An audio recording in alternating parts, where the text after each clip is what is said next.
estamos grabando la clase. ¿Sí? Em, Ahora, Rocío, te respondo a eso. Quiero hacer una introducción a este tema. Así habilito la grabación ya de las consultas que generan este trabajo práctico. Ahora vamos con vos ahí, con tu consulta. A ver, un segundito. A ver, el trabajo práctico lo que les pide es, la idea es que ustedes busquen 3 producciones visuales. Mi recomendación sería que encuentren una que les llame la atención, que les sirva para poner en relación, porque yo puse ahí que dialoguen o que se refieran, quizás genera dudas esto. O sea, son obras que ustedes le puedan establecer alguna relación. Obras porque tienen una técnica parecida, porque trabajan con materiales similares, porque abordan, lo más sencillo por lo general es que abordan de algún modo temáticas similares. Entonces, encontrar alguna obra que les llame la atención y buscar obras previas o posteriores en el tiempo que puedan identificar esa relación. Bien, una vez que tienen cada una de esas 3 obras, lo que se les pide es hacer lo que vimos en las clases anteriores, el triángulo de Peirce. O sea, el triángulo era analizar cada obra, por un lado, describiendo aquello que vemos, y por el otro lado, haciendo un análisis interpretativo y poniéndolo en relación para poder ver ese mensaje connotado. O sea, yo describo lo que veo y después lo interpreto. Después, en el segundo punto, lo que les pide es contextualizar la obra, elegir una, ¿no? De esas 3, elijan una. Probablemente tengan alguna de, no sé, del 1800 o del 1900. Traten de que sea del siglo XX, la obra que seleccionen para hacer el punto 2, y analicen el artista, en qué contexto se enmarca la obra del artista y la obra que ustedes analizan. Cuando yo digo la obra en general, es qué produjo, qué propuesta tuvo el artista. Hay algunos artistas que han tenido distintas etapas, como el caso de Picasso, por ejemplo. Pero hay otros artistas que se han concentrado en una línea más pareja, como podría llegar a ser Salvador Dalí en el surrealismo. Entonces, ustedes seleccionan el artista, ven en qué año se produjo la obra, qué estaba pasando en ese momento histórico. Por lo general son artistas europeos, aunque también se pueden encontrar con norteamericanos o latinoamericanos. Bueno, ¿qué está pasando en ese momento? Y comentan y contextualizan la obra que ustedes eligieron. Y de esa obra que ustedes eligieron, además de haber hecho el triángulo, que ya lo hicieron en el punto 1, lo que les pido es que complejicen la obra. Entonces, que identifiquen íconos. Íconos es, digamos, íconos son las partes de, por ejemplo, una pintura en la que ustedes pueden identificar si aparece un animal en la descripción porque se parece a un animal. Índices es si está sucediendo algo que les indica otra cuestión, otra acción, otro hecho que está por fuera de la producción que ustedes están analizando. Y símbolos es porque aquel icono que ustedes identifican, ¿se acuerdan que nosotros hablábamos de una paloma? Si aparece una paloma blanca, bueno, yo puedo identificar que es una paloma blanca porque es el icono de la paloma, porque se parece a la paloma que yo conozco. Ahora, también es un símbolo porque representa algo más que no se ve directamente en la obra, sino que yo la asocio porque culturalmente nosotros vinculamos a las palomas blancas con la paz. Bueno, ahí tenemos también un símbolo. Y por último, complejizar ese triángulo con las condiciones de producción. Ustedes ya presentaron a la obra, describieron aquello que veían, es decir, el mensaje denotado o la descripción del objeto, y después empiezan a buscar sus condiciones de producción, poner en relación esa obra que analizamos con obras anteriores en el tiempo. Y después sus condiciones de reconocimiento, poner en relación esa obra que estamos analizando con obras que son posteriores en el tiempo, que sucedieron y se produjeron después. ¿Sí? Y eso lo plasman. Pueden hacer el triángulo, pueden mostrármelo de la manera que gráficamente a ustedes les resulte más cómodo. ¿Sí? Me parecía importante como repasar un poco estas consignas, porque ahora vamos a tratar de hacer un poquito ese ejercicio que yo les propongo. Bien, ahí. Dime, ¿cuál es tu duda, consulta? Era sobre el triángulo Ajá. de tipo, lo busco en internet, lo descargo y después lo edito como lo hiciste vos, tipo cuando nos mostraste el ejemplo de que está el triángulo y a los costados estaban las obras. no hace falta descargar mucho de internet. Si ustedes hacen un archivo digital o lo hacen a mano, cualquiera de las dos opciones son posibles. Lo único que tienen que hacer es poner un triángulo. Arriba lo que yo les pido es que indiquen cómo se llama la obra, quién es el autor y de qué año es la obra. Abajo a la izquierda ponen la descripción del objeto, la descripción de aquello que ven, y abajo a la derecha la interpretación, digamos, la connotación, la relación con otros signos, otras producciones de arte. ¿Sí?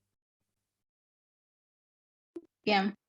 Pero entonces, pero tengo que poner tipo la foto por lo menos de la relación de las obras posteriores y anteriores. Eso O sería sea, en no el solo punto 3. En el punto 3, sí, ahí sí te pido que vos ya has analizado en el punto 1 la obra en cuestión. No sé, volvamos con el Guernica de Picasso. Vos ya has analizado el Guernica de Picasso, lo describiste. Bueno, a la izquierda pondrás las obras que vos relacionás previas al Guernica de Picasso, indicando, si querés podés poner la imagen. Lo que a mí me sirve también es saber cómo se llama la obra, quién es el artista y en qué año fue cada una de las obras. Yo les pido 3, 4 obras, más o menos, 3, 4 producciones que me sirvan como para poder analizar mejor la obra en cuestión. Y a la derecha pongo obras de la misma manera, pero posteriores en el tiempo. La obra nuestra creo que 1937. Bueno, entonces vamos al pasado, a obras previas a 1937, y al futuro, como condiciones de reconocimiento, obras posteriores a 1937. ¿Sí? Ah, bueno, dale, dale. Ya entendí. Gracias. Bien. El resto, ¿tiene alguna duda con estas consignas para poder analizar obras con las herramientas semióticas? ¿Alguien que quiera preguntar algo en relación a lo que estuvimos conversando? Yo ahora vamos a avanzar con un ejemplo, pero me interesa que ustedes puedan tener en claro qué es lo que se les pide. ¿El resto está ok? O sea, yo interpreto el silencio como que está ok. Todo.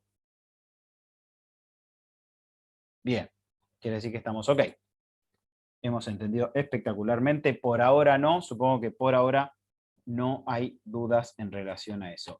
Voy a hacer un breve paréntesis. Ro,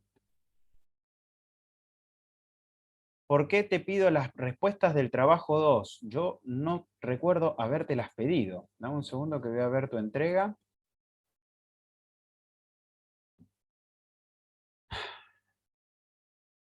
A ver.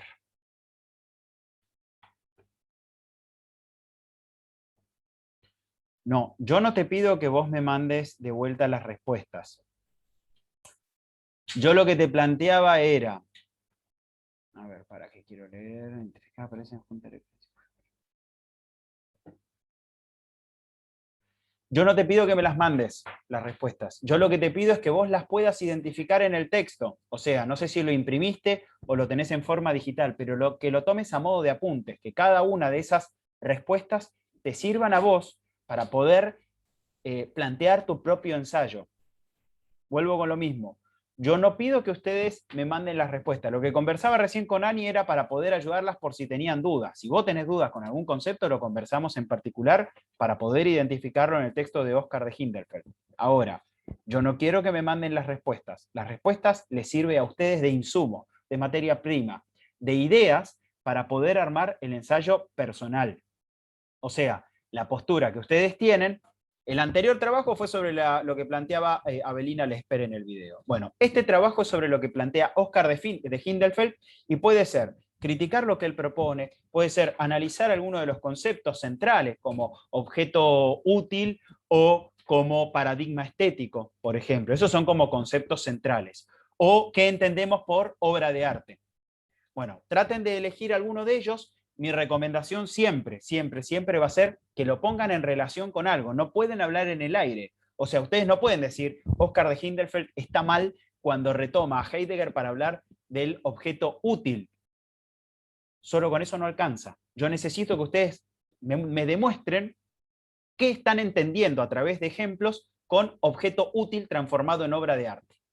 Por eso, en el primer trabajo, yo les pido que lo pongan en relación con la obra de Marcel Duchamp, porque es un claro ejemplo de arte objetual. ¿Se entendió, Ro?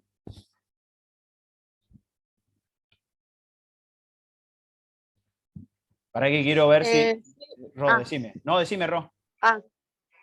Sí, se entendió, entendí, pero lo que no entiendo es que yo, con ayuda de las preguntas, en el ensayo 2, ¿qué tengo que terminar? Porque es lo que no entiendo, porque yo abro el ensayo, lo leo y quiero como volverlo a hacer, pero no sé qué escribir. Y vos planteaste una postura, ¿no? Vos planteaste una postura en tu ensayo. Vos hiciste una primera aproximación que el ensayo que vos planteaste originalmente iba bien.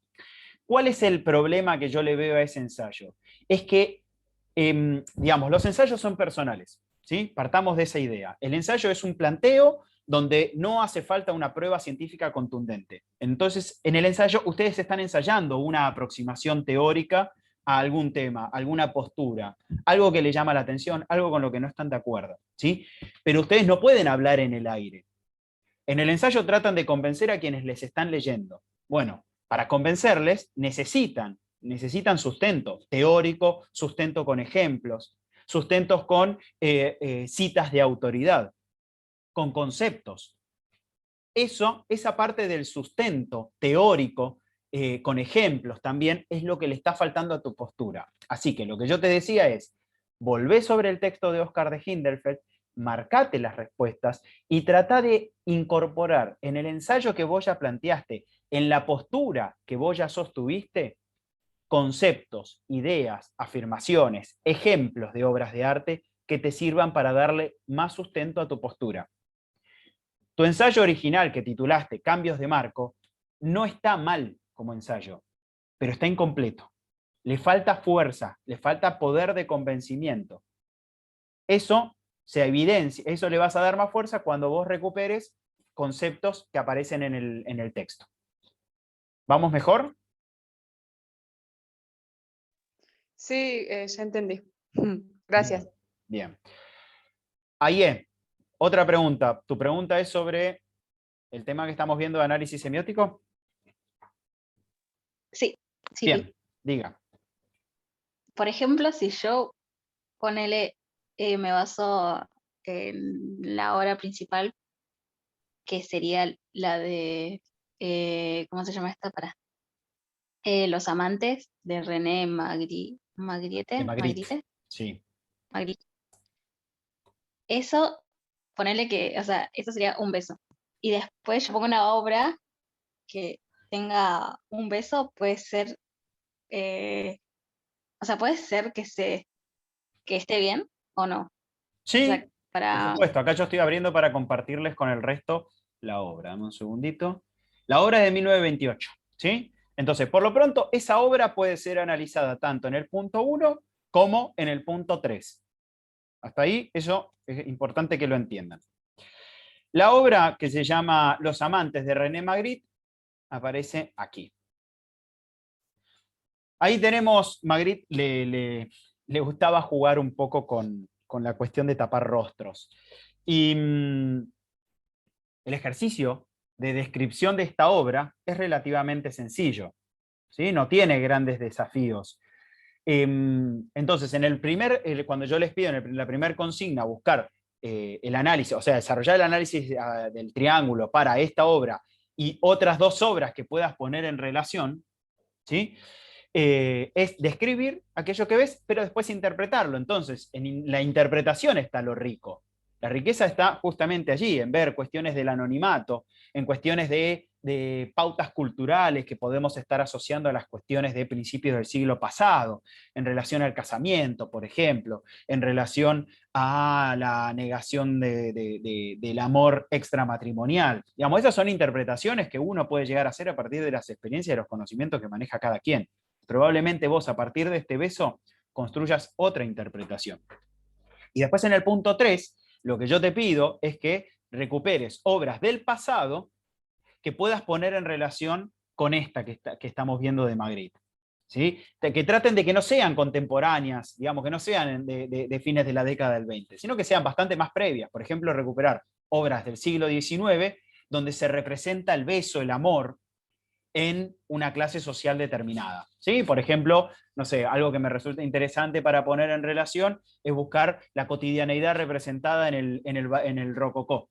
Es una corriente de arte que jugaba con la figuración, así como trabaja un poco Magritte, y que expresaba la vida de la burguesía en Francia. Entonces pueden buscar obras por ese lado. Obras del pasado. Y lo mismo hacer análisis o relaciones con las obras del futuro, o sea, posteriores a 1928. ¿Me van siguiendo con este análisis? Sí, o sea, que pueden ser igualmente con, ay, se me fue el nombre, Eh, con, qué sé yo, ay, no, vale, mismos texturas o colores También, en la... también. El tipo de tonalidades de colores que por lo general utiliza Magritte son más bien de tipo color pastel, por ejemplo. Entonces, pueden trabajar un poco con las técnicas que él utiliza, en qué corriente de arte se enmarca. ¿Sí? Todo eso te sirve como para poder entender mejor esta obra de los amantes. Dale. Bien. Entonces, el ejercicio, vamos a seguir con esta obra que propone Ayer. Yo podría buscar, digamos, si yo conociese más obras en donde hay representaciones de besos, podría buscar. Yo les decía recién, por ejemplo, pintura rococó beso.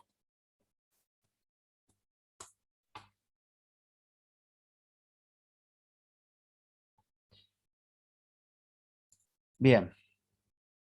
Empezamos a buscar, traten de buscar obras de artistas relativamente reconocidos. Bueno, justo esto no es un beso de amor. A ver. Vamos a ver si encontramos alguna obra en la que aparezca representado un beso. Acá tenemos una, por ejemplo, de Francesco Hayez. ¿Sí? Empezamos a buscar representaciones de obras de besos. O también podemos jugar con el nombre. Yo puse rococó, es completamente arbitrario, fue una decisión mía. Después podemos estar de acuerdo o no de acuerdo. Fíjense cómo representaban a los amantes allá en el siglo XIX. Esta cuestión de la vida en la naturaleza. O también representaciones algo exageradas, romantizadas, ¿no? Del sentimiento. A ver, podemos seguir buscando. Este ejercicio es un poco buscar cuestiones vinculadas al amor, a la representación del amor, de la pareja. Amantes, amantes. Podemos seguir buscando por el lado del amor.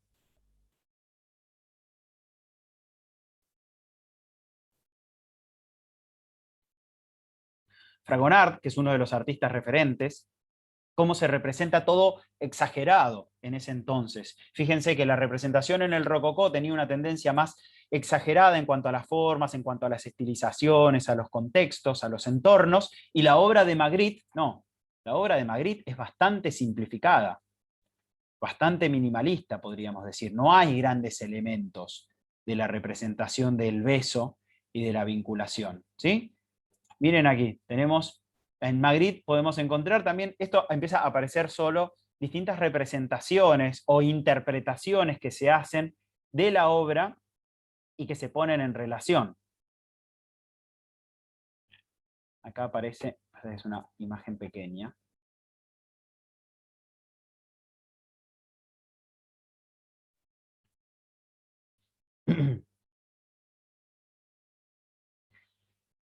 Cuando empiecen a rastrear obras posteriores, es decir, condiciones de producción, es probable que se encuentren con obras muy desconocidas, digamos, con artistas muy desconocidos. ¿Ven? Sucede esto, que resulta difícil encontrar quién la produjo. Traten de rastrear obras. Bueno, cuando ustedes tengan que analizar la obra de Magritte, esto tenemos alguna de las representaciones, ¿sí? si yo busco la producción de distintas obras, bueno, acá tenemos al artista, fíjense que él jugaba con las figuras donde los rostros, por lo general, no aparecían o estaban ocultos. Y el caso de Los Amantes, la obra que eligió Ayer, no escapa a esa cuestión. Bueno, esta es, por ejemplo, una obra interesante como para conocerlo a Magritte. Está en francés escrito y dice, esto no es una pipa. Esta es una de las obras más interesantes del surrealismo, donde estamos viendo una pipa, pero escrito en texto nos dice, esto no es una pipa, para dejarnos pensando. Yo quería compartirles otro ejemplo para ir pensando la cuestión temática. Vamos a buscar aquí. Esta obra se llama Los Desocupados de Berny, fue hecha allí por la década del 30, 1934, y el primer ejercicio es analizar aquello que vemos. Esta temática de la pobreza, esta temática de los trabajadores, es muy común, especialmente a fines del siglo XIX, principios del siglo XX, y si nosotros no entendemos el contexto de lo que sucedía en aquel entonces con la segunda revolución industrial, con el pasaje del siglo XIX al siglo XX caracterizado por la modernidad, por un contexto de imperialismo de las distintas grandes potencias, con lo que condujo después a la Primera Guerra Mundial, con la explotación del desarrollo industrial transnacional, que empieza a generarse procesos de exportación a distintas partes del mundo. Argentina inserta en el mercado mundial como proveedora de materias primas y no productora de bienes manufacturados. Bueno, los artistas tratan de representar las consecuencias de la modernidad.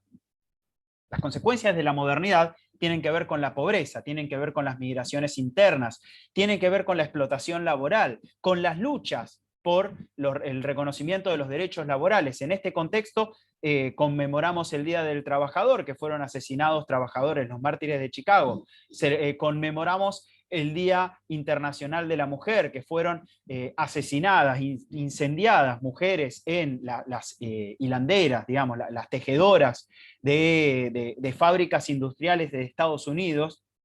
Bueno, que estaban luchando justamente por los derechos laborales. En este caso tenemos el ejemplo de una obra, de una representación, ya habíamos visto otra de Antonio Berni, que tenía que ver con la obra La Manifestación, ¿sí? Que fue también contemporánea.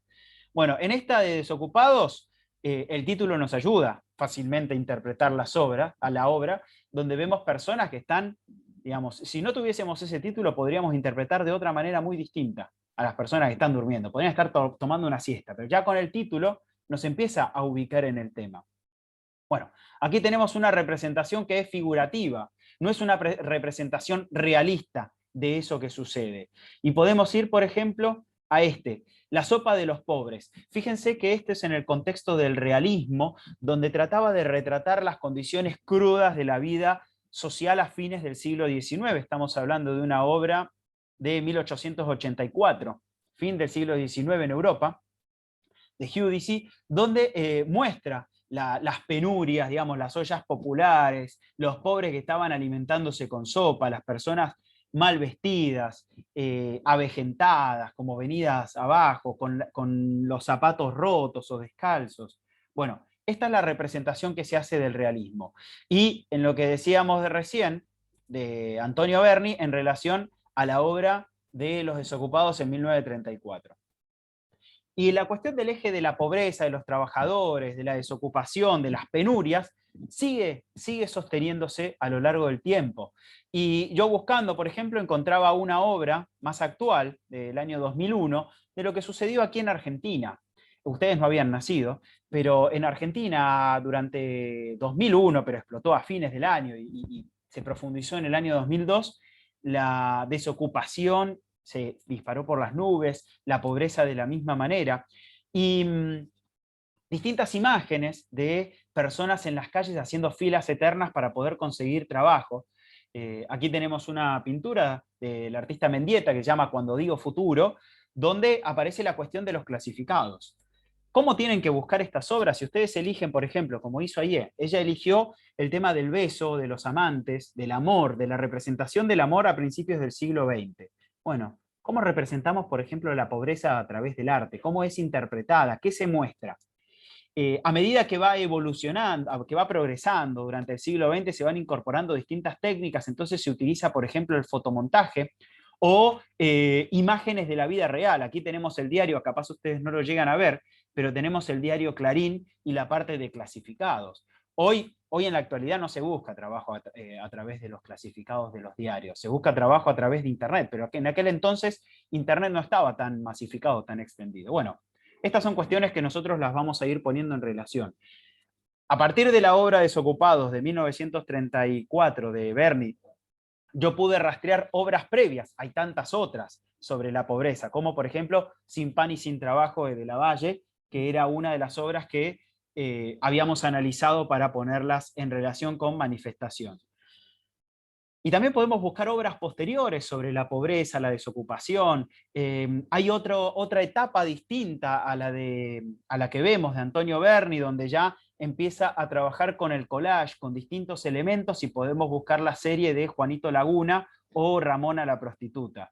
Bueno, ahí podemos poner en correlación corrientes mismas, distintas etapas de un mismo artista que nos sirve para condiciones de reconocimiento, para ver cómo reinterpreta la pobreza, porque allí lo interesante es que reutiliza elementos de desecho y los recicla para poder producir sus obras. Bueno, ahí en las técnicas hay algo interesante porque, aparte de lo que vemos, algo más nos está queriendo decir. Gente, hablé mucho, nos queda un minuto de clase, quiero saber si hay alguna duda, algo que quieran evacuar ahora como para poder conversar.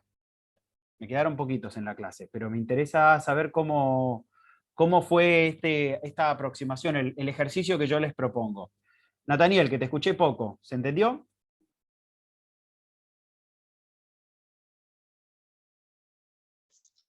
Sí, sí, entendí. Bien, Yo ya más o menos tengo las obras que voy a elegir. impecable. Aie, más clarito, ahora, mejor orientada, Sí, re, gracias. excelente. Rocío, ¿cómo fue? Yo sé que no estabas con este trabajo, pero ¿se entendió más o menos el ejercicio? Sí, Bien. Mayra, ya nos despedimos, así que se está por cortar. Sí, profe. Bien, quiero que avancen con los trabajitos. Espero que el jueves próximo nos encontremos en la escuela. Espero que anden muy bien y les deseo buena semana y que se sigan cuidando. Chau, Ailín. Chao, Chau, profe. gente.